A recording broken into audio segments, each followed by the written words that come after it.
Yo, what's good everyone? In today's video, we are going to talk about photo editing and specifically film emulation.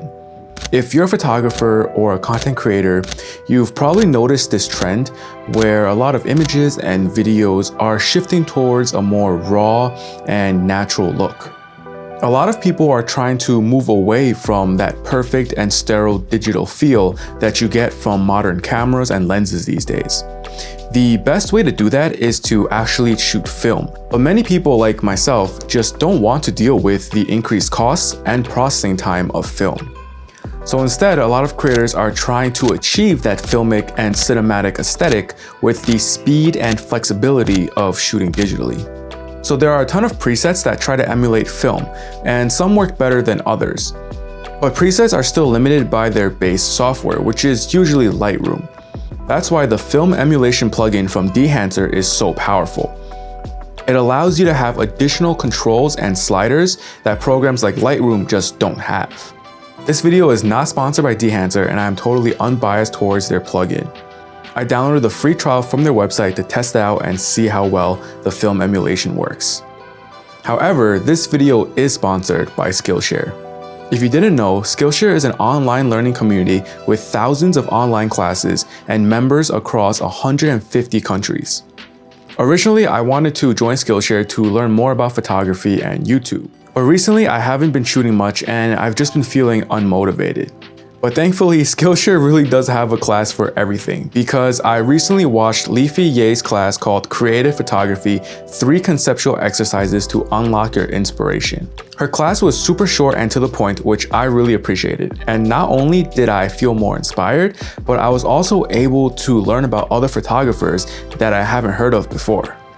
So if you want to learn more about photography or any other creative field, definitely check out the link in my description.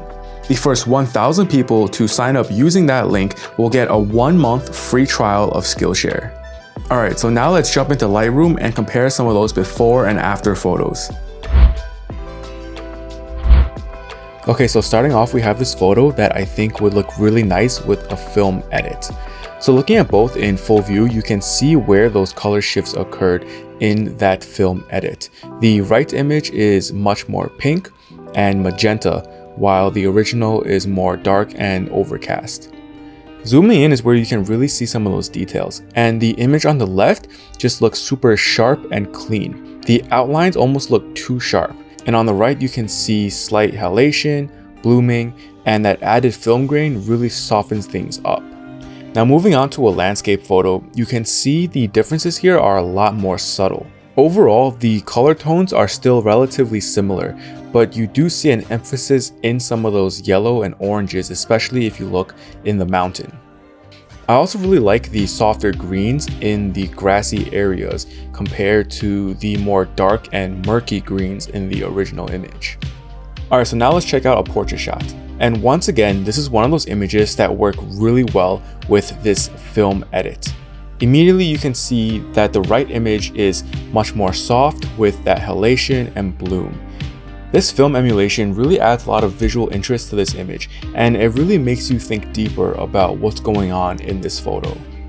This is an example of a street shot taken at night. So in this example, we have a lot of dynamic range with really dark backgrounds and then really bright highlights in the food cart. The most noticeable change here is the bloom around these lights.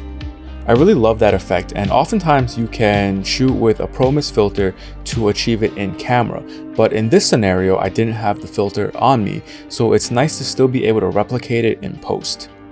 Of course, the natural teal and orange lights in this food cart just adds to that cinematic aesthetic. And lastly, here's one more street shot with really strong backlight as the sun was setting. Again, at first glance, there's not too much of a difference, but you can see those blue and orange tones are naturally enhanced in the film edit on the right. And once again, zooming in, you can see how that bloom and film grain add to the more authentic and raw feel of this street shot. Alright, so now I'm in Photoshop and I'm going to edit this photo with the Dehancer plugin to show you guys all the different controls available. So the first thing I'm going to do is duplicate this layer so that I can apply all the effects and adjust them as necessary on its own layer. So you go into Filter and Dehancer Film. Alright, so while we're waiting for Dehancer to open, I want to say that this is just a brief overview. This is not the full review video, so if you guys have any questions, drop them in the comments below and I'll try to answer them for the full video. Alright, so once Dehancer is open, you can see that the user interface is pretty similar to other editing programs like Lightroom. On the left hand side, you have all of your film stock options that you can choose from. At the top, you can filter by favorites, color negative, motion picture, and so on. And then under it, you have the individual programs that you can scroll through and select. As you can see, there are a ton of different film stocks available.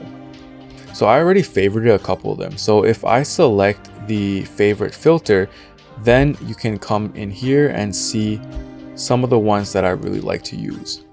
The small thumbnails on the left panel is helpful, but I think they're too small to really get the full idea of how it looks. For this image, I think the Fujichrome Velvia 50 really works well. It enhances that warm golden hour light and plays well with the sandy and desert vibe.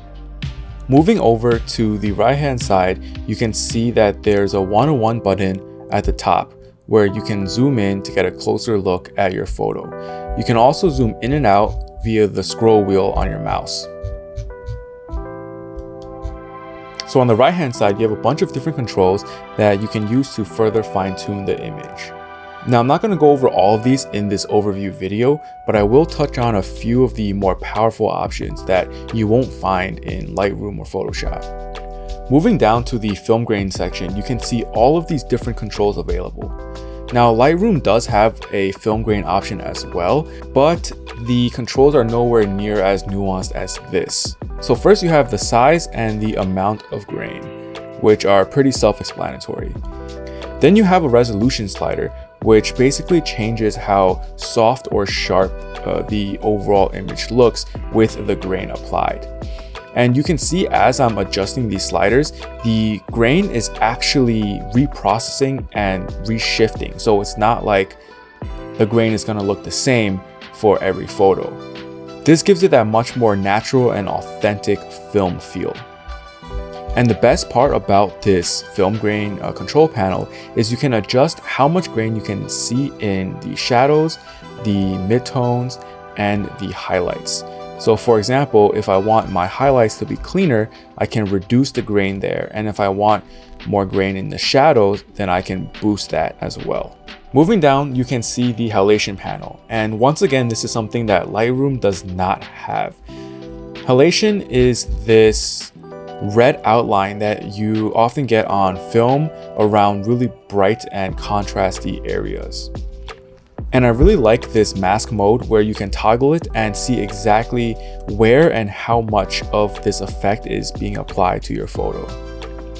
And under Hilation, you will find the bloom panel, which basically, like I described before, will give you that bloom around really bright highlights in your photo. So once you're done editing, you can also uncheck this preview button and toggle it back and forth to see the effects and your original image. So once you have it in a good place, all you do is hit OK and the effects will be applied to your Photoshop document. And because it's on its own layer, I can adjust the opacity to bring down the strength of the effect, or I can just delete this layer altogether. Alright, so that's it for this video. The Dehancer plugin is really powerful and I still need to test it out more in order to provide the full review video. But so far, I am really loving it, especially those additional controls that you can't find in Lightroom. Let me know if you have any questions and I'll be happy to answer them in the comments below. Thank you so much for watching and I'll see you next time. Peace.